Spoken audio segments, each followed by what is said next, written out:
बिना दूल्हे के ही हो गई सैकड़ों शादियां। नमस्कार, आप देख रहे हैं भारतीय वाणी। बलिया में हुए 568 जोड़ों की मुख्यमंत्री सामूहिक विवाह योजना में बड़ा फर्जीवाड़ा सामने आया है। बिना दूल्हे के ही सैकड़ों लड़कियों ने शादी कर ली। सैकड़ों दुल्हनों ने अपने ही हाथों से अपने ही गले में वरमाला डालकर, बुर्के में आई मुस्लिम दुल्हनों ने भी अपने हाथों से ही डाल ली वरमाला। शादी की अनोखी तस्वीरें सोशल मीडिया पर वायरल हो रही हैं। किराए पर आए नाबालिग दूल्हों ने कहा कि वह तो शादी देखने गए थे, वहाँ के लोगों ने जबरन पैसे की लालच देकर शादी के लिए बैठा दिया। तो वहीं स्थानीय बीजेपी विधायिका ने कहा कि मामला संज्ञान में है, किसी को भी बख्शा नहीं जाएगा। पूरे मामले में जिला प्रशासन ने 20 सदस्यीय जांच टीम गठित कर जांच शुरू कर दिया। अब जांच तक में 20 पत्रों में 8 का फर्जीवाड़ा सामने आया और FIR के लिए आदेश दे दिए गए हैं। इस योजना के तहत मिलने वाली धनराशि पर भी रोक रिकवरी के आदेश और बड़ी संख्या में फर्जी पाए जाने की उम्मीद है। शादियां तो आपने बहुत देखी होंगी, मगर जरा इस अनोखी शादी को भी देखिए। ये बलिया के बांसडीह विधानसभा के मनियर नगर पंचायत में आयोजित मुख्यमंत्री सामूहिक शादी योजना के तहत सरकारी शादी की तस्वीरें हैं, जहां न दूल्हा दुल्हन को जानता है और न ही दुल्हन दूल्हे को पहचानती है। सैकड़ों दुल्हनों को देखिए, बिना दूल्हे के ही अपने ही हाथों से दुल्हन ने अपने गले में वरमाला डाल रही है। न सिंदूर दान हुआ, न फेरे लिए। यही नहीं, बुर्के में भी आई दुल्हनों ने अपने ही हाथों में अपने गले में वरमाला डाल रही हैं। जब दूल्हे को कैमरे पर नजर पड़ी तो शादी वाले गमछे से अपना चेहरा छुपाने लगे, तो किसी ने मास्क लगा लिया। किराए पर नाबालिग दूल्हों ने कहा कि वह तो शादी देखने गया था, वह कुछ महिलाओं ने जबरन पैसे के लालच देकर वहां बैठा दिया। उसे न पैसा मिला, न ही दुल्हन मिली। सरकारी शादी का गवाह बनने पहुंची स्थानीय विधायिका केतकी सिंह ने भी इन 568 जोड़ों की शादी में मांगलिक गीत भी गाती नजर आ रही हैं और जोड़ों पर पुष्प वर्षा कर रही हैं। मगर जब इस फर्जीवाड़े की जानकारी मिली तो होश उड़ गए। विधायक ने कहा कि मामले की जांच की जा रही है, किसी को बख्शा नहीं जाएगा। यह गरीबों के साथ खिलवाड़ हुआ है। इस पूरी शादी समारोह में सिंडिकेट काम कर रही है। फिलहाल पूरे मामले में CDO ने कहा कि 20 सदस्यीय टीम जांच कर रही है। मुख्यमंत्री सामूहिक शादी योजना के तहत मिलने वाली धनराशि को फिलहाल रोक दिया गया है। अभी तक 20 पत्रों की जांच में 8 लोगों का फर्जीवाड़ा निकला है। उनके खिलाफ मुकदमा दर्ज कर रिकवरी कराई जाएगी। ब्यूरो रिपोर्ट भारतीय वाणी। किस तरह का सामूहिक विवाह हुआ था, कितने लोगों की विवाह हुई थी और क्या इसमें किस तरह का फर्जीवाड़ा सामने आया है?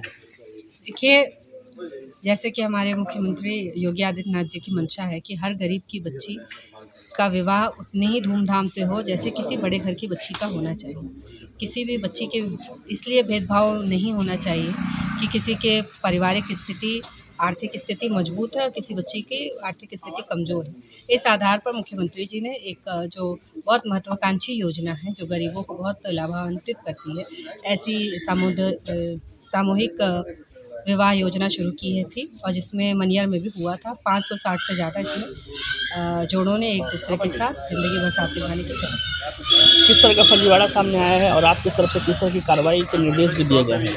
देखिए, ऐसा मेरे संज्ञान में आया कि कुछ वहाँ पे जोड़े ऐसे थे जो सही तौर पर नहीं थे और उनके कागज़ भी सही नहीं थे। ये मुझे आप लोगों के माध्यम से मुझे जानकारी हुई, TV चैनल के माध्यम से, समाचार पत्रों के माध्यम से, और जिसके लिए फिर मैंने अपने यहाँ के DM और CDO सबसे बात करी है और जो भी इस पे होंगे, दोषी होंगे, उन पे बाकायदा कार्रवाई होगी। इसका साफ निर्देश है, क्योंकि ये गरीबों के लिए योजना है और इसके साथ जो भी खिलवाड़ करेगा उसको बख्शा नहीं जाएगा। कम से कम इस सरकार में तो नहीं बख्शा जाएगा और ये एक नज़ीर भी बननी चाहिए कि आने वाले दिनों में भी कोई भी इस तरह की योजना के साथ खिलवाड़ ना कर पाए।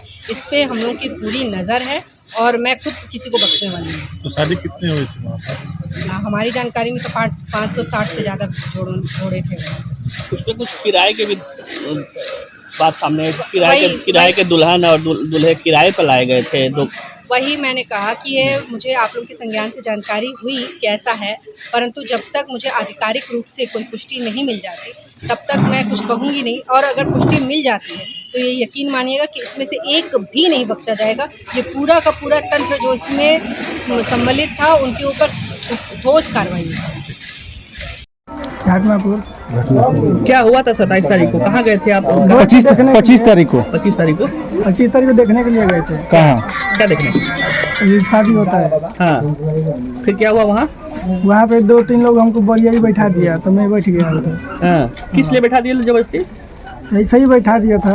हाँ, क्या तो मैं बैठ गया था। क्या कहे लो आपको? बोले थे कि 2-3 हज़ार रुपया देंगे बढ़ जाओ। हाँ, किस लिए? शादी के लिए। शादी के लिए। तो आप बैठ गए वहाँ? हाँ, हाँ? फिर क्या हुआ? वहाँ से मैं चला गया उठकर कहाँ चले गए? देखने के लिए। तो क्या दूल्हा बना के बैठाए थे कि कैसे बैठे? नहीं, ऐसा ही बैठे थे। नहीं देखा जाए टोपी लगा कर बैठे हैं, माला भी पहने हैं। हाँ? वो फोटो खींचे थे, माला दूसरा टोपी लगा के बैठे थे। बैठे थे। वो टोपी नहीं लगाए थे। और दुल्हन कहाँ की थी मालूम है? मालूम नहीं है। दुल्हन को मालूम नहीं है। तो पैसा मिला आपको? जो नहीं मिला। कौन कहा था देने के लिए? वो एक बूढ़ी थी, वैसे ही उठ के चला गया। हम बोला कि क्या ले, उससे चला गया मैं उठकर। कितने ऐसे लोग थे वहाँ जो जबरदस्ती बैठाया जा रहा था? तो बहुत लोग थे। क्या क्या कर रहे थे? बहुत लोगों को बैठाया गया वहाँ? हाँ, सब लोग तो बैठा ही था। हम ही थोड़ी नहीं अकेले था, बहुत लोग था। गांव के कितने लोग बैठे थे आपके? बहुत लोग था, फिर भी मालूम नहीं हमको कि कितना था। गांव में कितने लोग थे आपके लगभग? गाँव में तो बहुत आदमी गए थे। सर आपका उम्र क्या हो गया? उम्र क्या होगा? 19। 19 साल। और बाकी जो लोग आपके साथ थे क्या? बाकी आपसे छोटे लोग थे, आपके गांव के बड़े लोग थे? सब हमारे ही साथ में गए थे। शादी करने गए थे, कन्या मिली आपको? नहीं मिली।